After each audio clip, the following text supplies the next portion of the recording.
এই পৃথিবীর মধ্যে আমরা সারা জীবন থাকবো না, হঠাৎ চলে যাব। চলে যাওয়ার আগে আল্লাহ রাব্বুল আলামিনের দরবারে কি নিয়ে যাচ্ছি একটু স্মরণ করেন। অবশ্যই আমরা আল্লাহ রাব্বুল আলামিনের কাছে জবাব দিতে হবে। দুনিয়াতে আমরা অনেক পাপ করি, অনেক গুনাহ করেছি, জেনে না জেনে অনেক গুনাহ করেছি।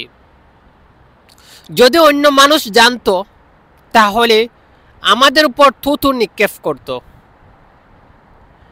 মানুষ জানে না, এই জন্য আমাদেরকে তারা মূল্য দেয়।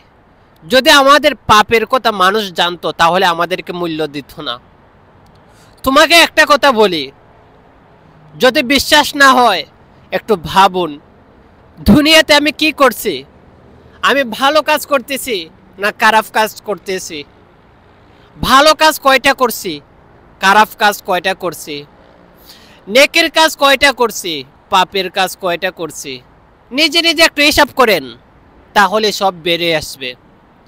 আসলে আমরা এই পৃথিবীর মধ্যে সারা জীবন থাকবো না, এই পৃথিবীর মায়া ত্যাগ করতে হবে। তাহলে কি নিয়ে আল্লাহ রাব্বুল আলামিনের দরবারে যাবেন এটা নিয়ে ভাবতে হবে। কারণ আমার জবাব আমি দেব, তোমার জবাব তুমি দেবা।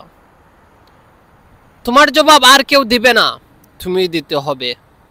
এই জন্য ভাবুন, ও যুবক ভাই একটু ভাবুন। একদিকে ভালো কাজ রাখেন, আর একদিকে কত কর্ম পাপ করছি সব এক সাইডে রাখেন। মনে মনে পাল্লার মধ্যে তুলেন,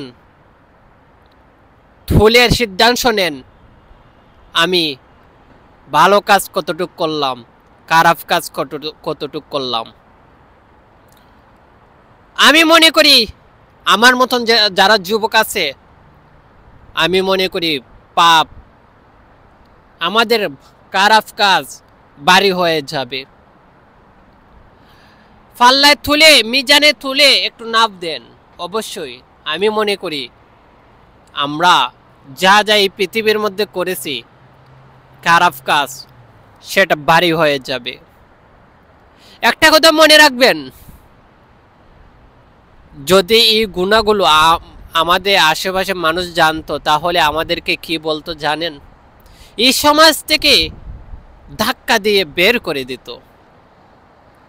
মানুষ জানে না, এই জন্য আমাদেরকে সম্মান করে, সালাম দেয়, শ্রদ্ধা করে। যদি জানতো তাহলে থুতু নিক্ষেপ করতো।